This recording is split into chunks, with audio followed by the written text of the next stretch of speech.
By the end of the 2004 WNBA season, the Phoenix Mercury had just 8 wins, landing him the first overall pick in the draft, a spot where there was really no decision to make.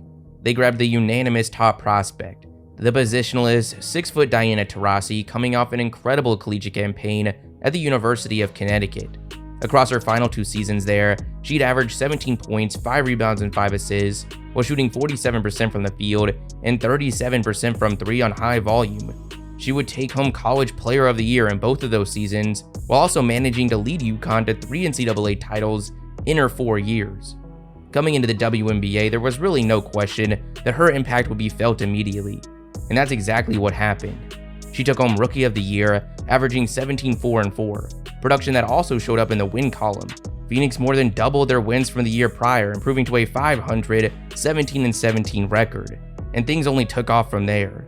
Today, she's considered by most the greatest player in the history of the league, and it's a career that continues to this day and still with the Mercury. She's averaged 19, 4, and 4 over the course of her over 20-year career. She's made 11 All-Star appearances. She's won championships in 2007, 2009, a season in which she also won both MVP and Finals MVP, and then most recently in 2014. Taurasi makes her move. Taurasi, the pull-up is good, and the foul! It also wasn't just the WNBA where Taurasi's dominance was felt. Her resume also features 6 titles in the EuroLeague. After finishing with a 16-18 record, the Charlotte Sting received the first overall pick in the 2005 draft, where they selected 6'2" Minnesota center Janelle McCarville. McCarville was coming off a really solid season, averaging 15 points, 10 rebounds, and 3 assists. Unfortunately though, her professional career really didn't get off to a hot start. She averaged just 6 points and 4 rebounds a game as a rookie, a season where we actually saw the Sting win 10 fewer games than the year prior, as they finished with just a 6-28 record.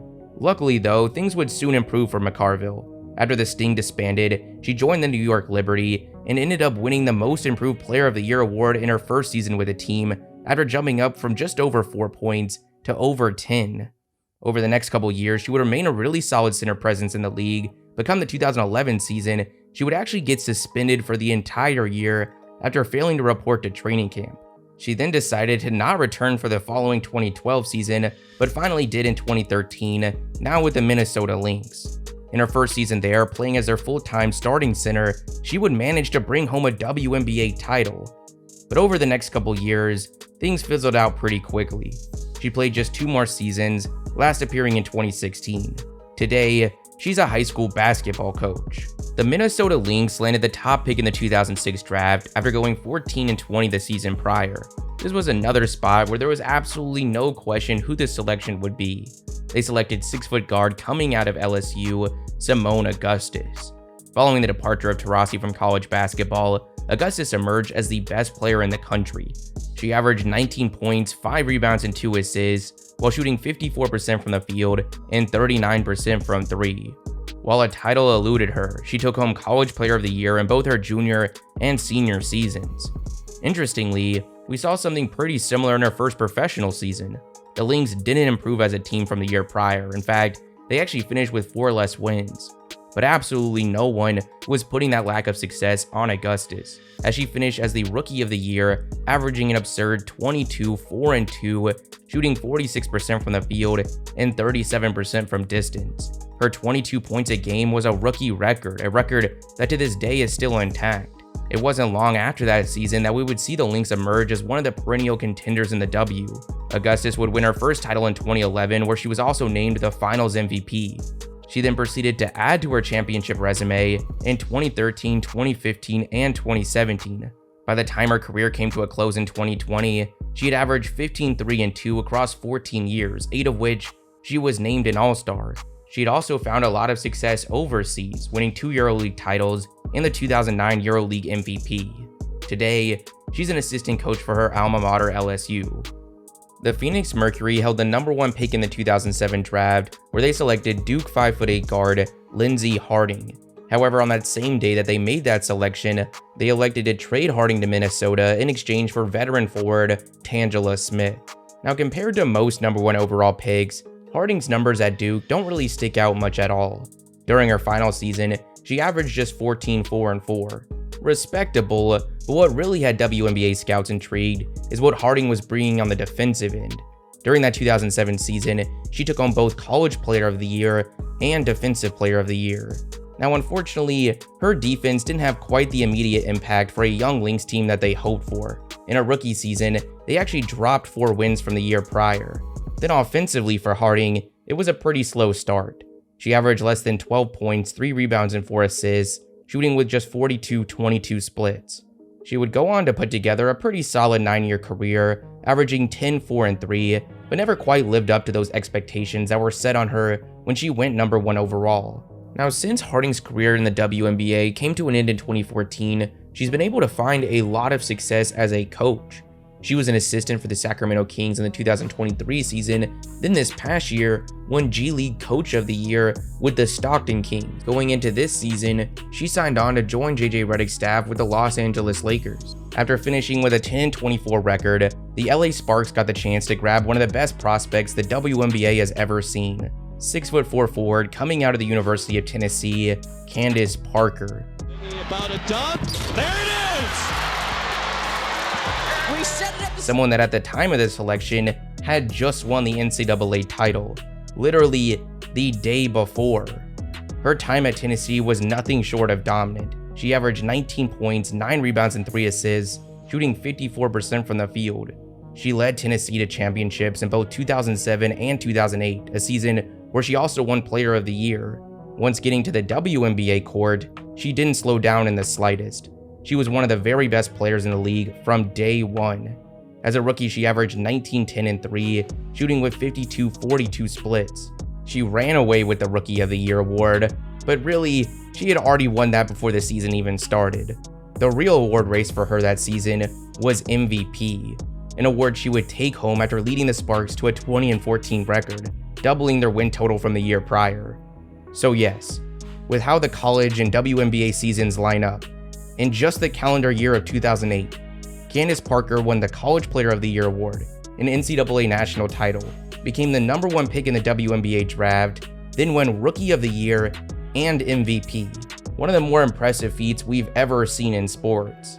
Now, while that year was pretty much impossible to top, she would still end up putting together a remarkable career. She would win 1 more MVP in 2013 and took home 3 titles, one in 2016 where she also won Finals MVP, then in 2021, then again during her final season in 2023. By the time her career had come to an end, she had averaged 16-9-4 across 16 seasons, 7 of which she was also named an All-Star. But Candace Parker's resume extends way beyond the WNBA court. She won a EuroLeague title in 2013, but has also become one of the top personalities and analysts in the game. Defensive Player of the Year, Candace Parker? Your thoughts? You were Defensive Player of the Year? Take the surprise out your voice, Shaq. Take the surprise out your voice. Now we got a court right over there. So Candace took over one of the mailbags for NBA.com. All right, this was on the whim, though. All right. That's what we doing. Mommy, Candace didn't pick me. Mickey, give me some tissue. She made her commentator debut with Inside the NBA in 2019, and it quickly became clear that she had a very bright future in broadcasting. Not long after, she would sign a multi-year deal with TNT. And now after retiring from the game after last season, it seems that's where the focus of the next phase of her career will be. In 2009, the number 1 pick went to the Atlanta Dream after a season in which they only managed to win 4 total games. With that top pick, they ended up selecting 6'1" wing from Louisville, Angel McCoughtry. At the time, McCoughtry was coming off a dominant senior season on both sides of the ball. She averaged 23 points, 9 rebounds, and over 4 steals a game. That ability to make an impact on both sides was felt immediately at the next level. As a rookie, she averaged 13 points and over 2 steals, taking home the Rookie of the Year award, but she was also the runner-up for both the Defensive Player of the Year and 6 Woman of the Year awards. After the Dream had gone just 4-30, Angel McCoughtry was instrumental in the Dream getting back on track and finishing above 500 at 18-16. Her success just took off from there. From 2010 to 2016, she averaged 21, 5, and 3. She made 4 All-Star appearances, won 4 Defensive Player of the Year awards, and led the league in scoring twice.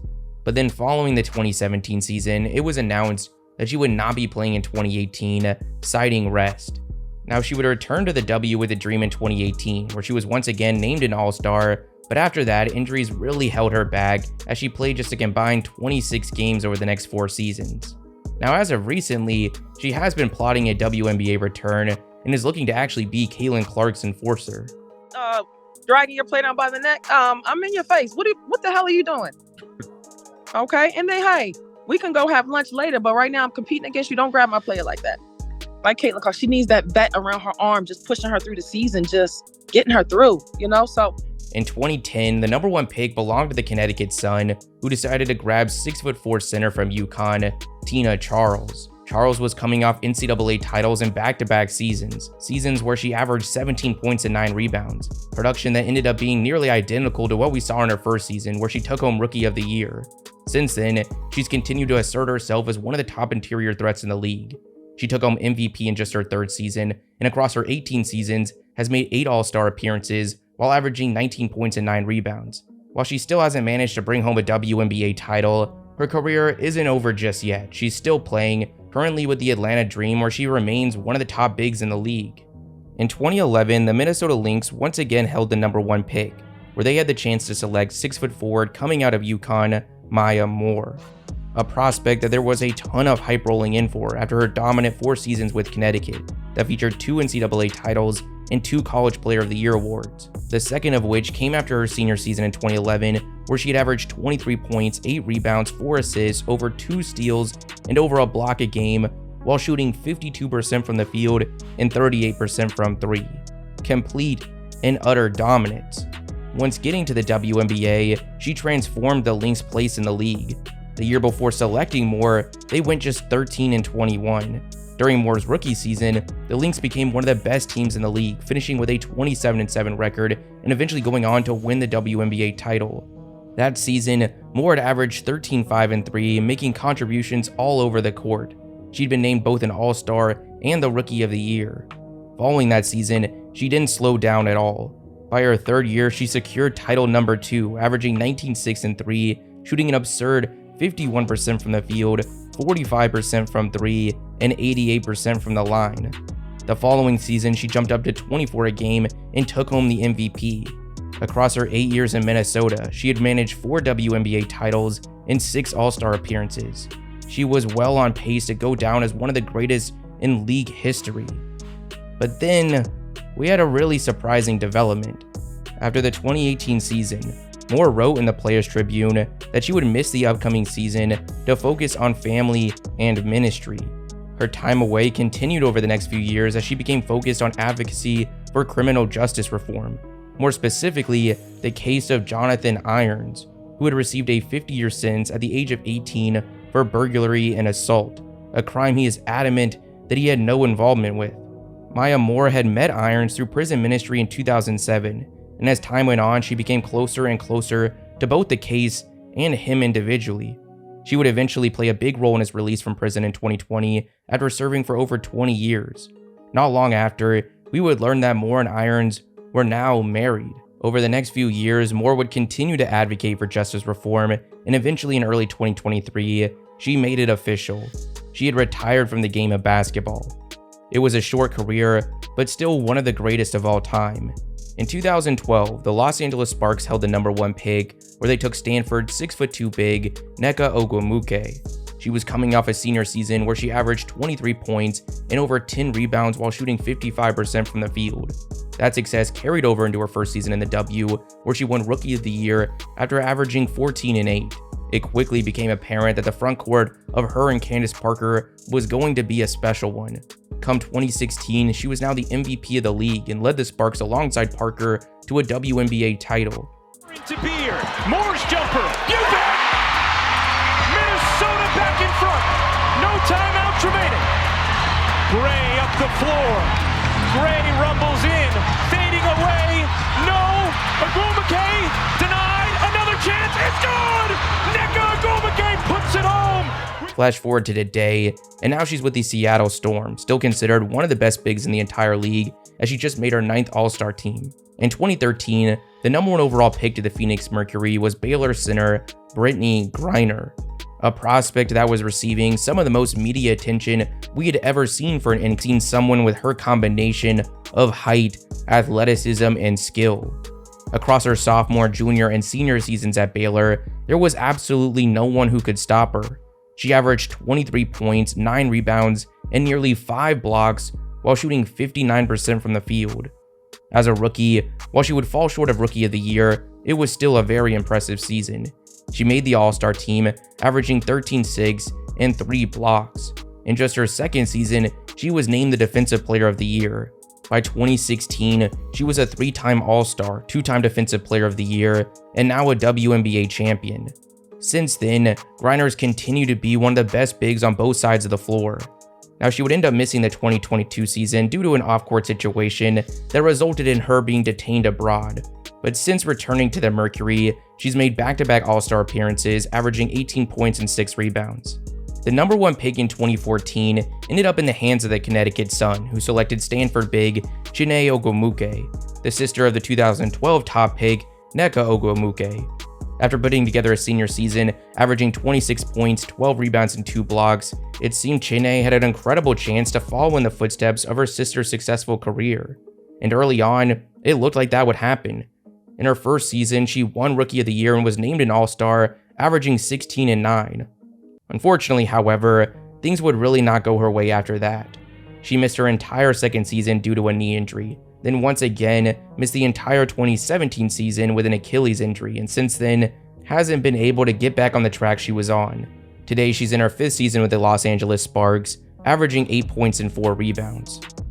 With the top pick in the 2015 draft, the Seattle Storm selected Jewell Loyd, a 5'10" dynamic scorer out of Notre Dame. Now, things for Loyd started out pretty slow in the WNBA. She averaged just 11 points as a rookie, shooting only 41% from the field and 21% from 3. However, due to a lack of competition, this was actually enough to win the Rookie of the Year award. Following that season, things ramped up quickly for Loyd. She went up to 17 a game in her second season. By her 4th, she was playing a key role in Seattle winning the WNBA title, something her and the Storm did once again in 2019. Then over the last few years, we've really started to see her ramp up her volume as a scorer.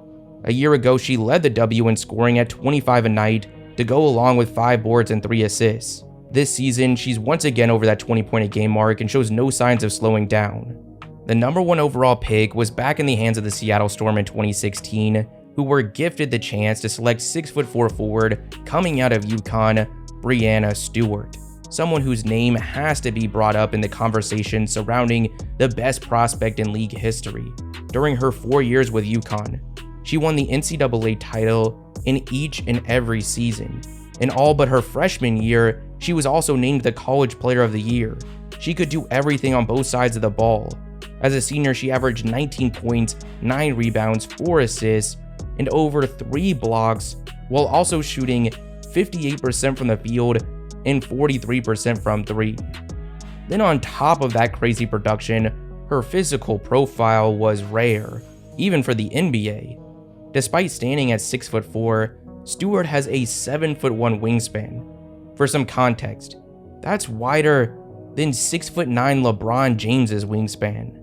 It should come as no surprise that she was one of the top players in the WNBA from day one. She was awarded Rookie of the Year after averaging 18 points, 9 rebounds, 3 assists, and 2 blocks. We mentioned that Loyd played a significant role in Seattle's championship runs, and while that was definitely the case, the clear catalyst to them becoming one of the top contenders in the league was without a doubt Stewart. By her 3rd season, she was named the MVP, averaging an absurdly efficient 22 a game. In that same season, she won her first title. She would have likely took home back-to-back in 2019, but an Achilles injury knocked her out for this season. But luckily, she returned to form the following year, managing to take home her 2nd championship. Over the next couple seasons, she remained one if not the top player in the league, but after back-to-back losses in the 2nd round of the playoffs for Seattle, Stewart made the decision to sign with the New York Liberty ahead of last season. In her first year with the team, she won her 2nd MVP award and made it all the way to the WNBA Finals before falling just short. But this season, however, it's looking like it could be a much different story for New York. They've got the best record in the W at 29-6, and with the playoffs quickly approaching, are currently sitting as the heavy favorites to win the WNBA title. In 2017, the number 1 overall pick to the San Antonio Stars, now known as the Las Vegas Aces, was yet another prospect that had just torn up college basketball. We're talking about 5'8" guard out of the University of Washington, Kelsey Plum. Plum's college numbers were unlike anything we had seen up until that point. During her senior season, she averaged 32 points, 5 rebounds, and 5 assists, shooting 53% from the field, 43% from 3, and 89% from the line. Just absurd. She finished that year as the all-time women's scorer for both an individual season and a career. Now, surprisingly, especially given the immediate success we've seen from most of these highly touted picks, Kelsey really struggled to get things going early on at the professional ranks, averaging less than 9 points, shooting just 35% from the field. It would continue to be a slow start for Plum over the next few seasons. By her third year, she was still averaging a nearly identical stat line to her rookie season. She would then miss her entire following season in the league due to an Achilles injury, despite how incredible her collegiate career was. Given the slow start and now a serious injury like this, it was hard to see Plum coming close to the player we expected when she went first overall in 2017. But then she did something we almost never see in sports. Fresh off an entire season missed with injury, she has by far the best year of her career. She actually wins 6th Woman of the Year, averaging 15 points and 4 assists. She then expands on that success in 2022, making her first All-Star appearance, averaging 20 and 5, shooting 42% from 3, taking almost 8 a game. She finished 3rd in voting for MVP and would eventually go on to bring home her first WNBA title, something she did once again this past year and is expected to be right back in the mix once again this season.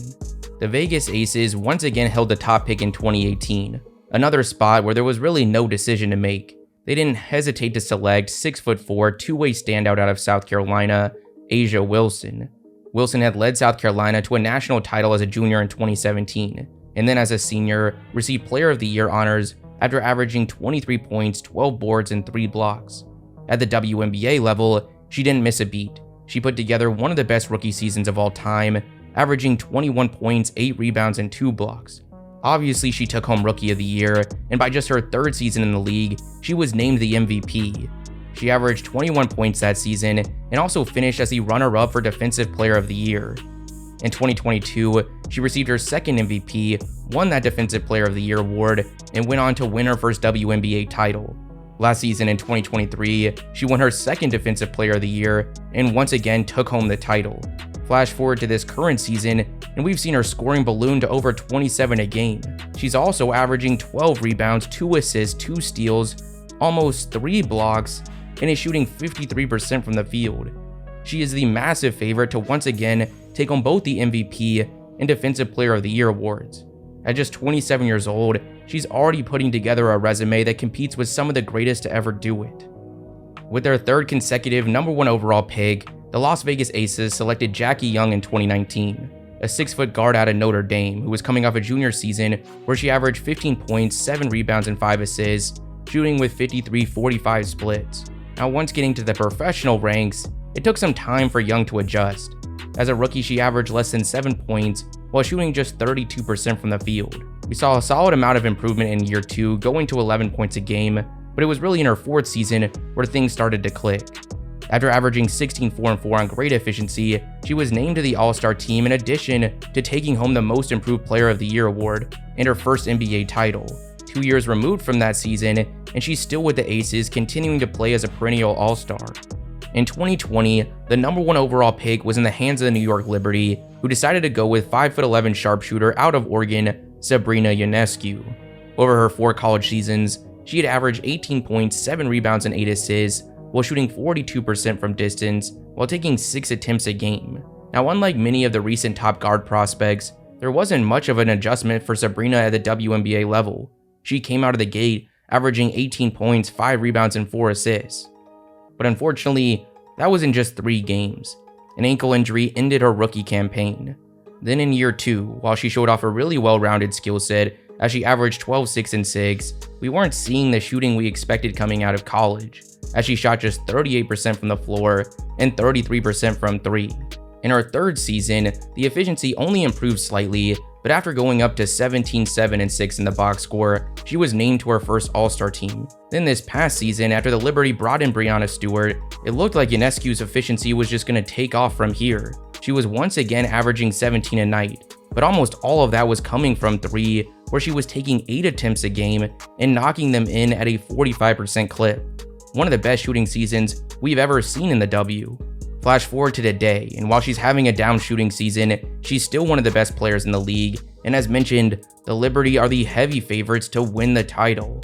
The number 1 pick in 2021 belonged to the Dallas Wings, who selected 6'5" big out of Texas, Charlie Collier. Collier had just wrapped up a junior season where she averaged 19 points and 11 rebounds. Numbers she never managed to come close to at the WNBA level. She averaged just 12 minutes a game in her rookie season, where she put up just 3 points and 4 rebounds a night. By her second season, she was pretty much out of the rotation in Dallas. She appeared in just 17 games, averaging less than 5 minutes and 2 points. Shortly after, she was waived by the Wings and to this day is yet to receive another WNBA opportunity.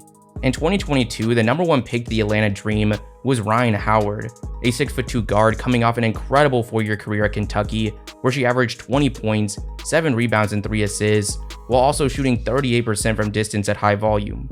So far in her young WNBA career, she's shown a ton of promise. In her first season, she won Rookie of the Year and was named an All-Star after averaging 16 a night. Today, she's up to 18 points, 5 rebounds, and 3 assists. The efficiency isn't quite where you want to see it, but a bright future seems like a guarantee. With the first overall pick in 2023, the Indiana Fever selected South Carolina big Aliyah Boston. Throughout her college career, she dominated on both ends. Her best season came as a junior, where she averaged 17 points, 13 rebounds, and over 2 blocks.